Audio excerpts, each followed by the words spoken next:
Welcome to the video. My name's Tim, Bozu Garage, and what we are doing in this video is refurbishing the old shift knob that you see here. This is on my 20-year-old Mercedes-Benz CLK 320. Very common problem you're going to have on any old car really. First thing we're going to do is remove the shift knob from the car. As you can see, we lever it up, disconnect a couple of plugs, and there's our shift knob. The way you do it is going to be different for all other cars too, of course. In this video, I've left the leather gaiter attached to the shift knob because I couldn't figure out how to get it off. Now, for most other cars, it'll be a pretty simple process of just unscrewing the shift knob from the gaiter and disconnecting it that way. Before we do anything, what we're going to do here is give the shift knob a really good clean. As you can see, a little bit of all-purpose cleaner on a rag to remove any grease and whatever. You can see where the leather is worn off the top around that missing badge that we have there, and it's kind of rough. What I'm doing here is using a bit of reasonably fine sandpaper, 1500 grit with a bit of water, just to try and smooth and level everything off. We start with 1500 grit and then we move to 2000. The smaller the number, the more abrasive it is. So on leather, I think starting with 1500 grit is about correct. I should have actually put a bit of tape around that exposed chrome that you see there, the round part, because I think I did scratch it a little bit with the sandpapers. So if you're giving this a go yourself, put something on to protect it. So that's what I'm doing now. A little bit too late, but better than nothing. The reason why we're taping off the chrome, we're masking it off, is so that when we do the next step of refurbishing the shift knob, we don't get any leather paint on the chrome bits, which would be a real pain to clean off afterwards. This is just a bit of leftover vinyl. Very carefully, as you can see, use a sharp blade or scalpel to cut it to size, and a bit more tape around that lower chrome section too. I'm going to get a plastic bag, wrap it around the rest of the leather gaiter, which I did do a little touch up on as well, and that'll help protect it from any drips that we might have. Now what we're doing here is unboxing the leather repair kit. There'll be links to it in the description below. Got it sent, in a matter of a few days, maybe a week from China. Quite cheap actually. I bought 3 different colors, black, grey and white.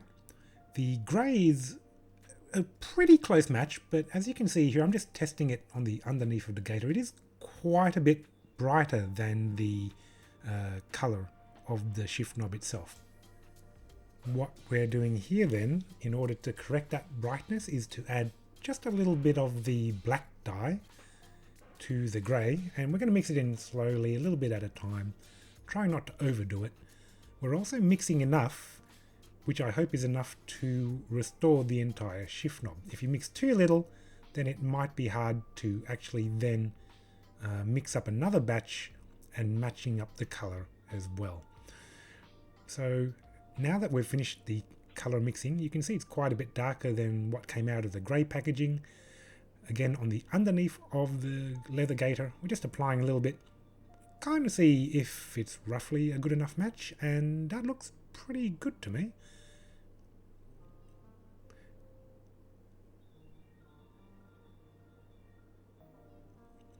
So if we're happy with that, let's move on to actually applying the leather restoration kit to the shift knob. What I've got here is a foam applicator, normally used for applying wax to your car. Cut it up into a few wedges, and we're using that to wipe the refinishing kit onto the leather shift knob. If you look quite closely, you can see that it does leave quite a lot of streaks on the shift knob too. If you had something that came out of a spray can, for example, it would be a lot more even. So once you've applied a layer to the shift knob, you want to let it dry off and cure or dry for maybe 5 or 10 minutes or so, and then go and apply another layer. You don't want the layers too thick, because then it will become maybe more uneven. And what I thought I might do, as you can see here, instead of leaving the streaks in the shift knob, I've decided to pat it down using the foam applicator, leaving a kind of textured appearance. And if I wanted to a more smooth original appearance, I wouldn't be doing this. I would still be wiping the leather restoration kit on, and after many layers where the defect was totally covered, I would then go back to the sandpaper that I used originally to then smooth off any of the brush lines that you would have seen. As you can see, the green tape I've used to block off the chrome is catching a lot of the not overspray, but the excess, let's call it. Zooming in on the result, you can see the texture. Well, the texture's, it looks rough, but it's pretty even all the way around. Make sure you protect your workplace. You don't want this getting on the floor or tables or anything like that. And now that we've applied, that was at least 5 or 6 layers there over an hour or two. We've let it all dry off. This is actually the next day in reality. Rather than just pulling off the tape, we're actually going to score or cut a margin, a line, a border between where we've restored the vinyl, the leather, and where the protective tape is. If you don't score it, when you try to remove the tape, you're probably going to yank off a whole lot of the paint as well, which would have stuck to it. So don't skip that step. Make sure you cut it away pretty cleanly, and it leaves a really nice margin, as you can see there in the fast forward. We're just about done. Let's have a look at it here. It's all dried off, nothing's coming off in my hands. A little bit of texture is fine. The color match is very good. Now we still have the problem of the missing badge. Well, we don't actually, because I do have a different badge. This is not the original badge that came in. It came again out of China. Link in description below if you want to pick one up. Comes in various kind of designs. I like this design. You probably figure out why if you know anything about Mercedes-Benz. It doesn't fit exactly within the recess there, but I'm fine with that. It'll sit on top. Putting a bit of extra double-sided tape to fill in the gap. Double-sided tape on the badge itself, and if you line it up carefully, it'll look pretty good. At least I think so, anyway. And if you don't get it exactly right, you can peel it back off and use some other tape as well. Your shift knob may or may not have a badge. You might be able to skip this step entirely.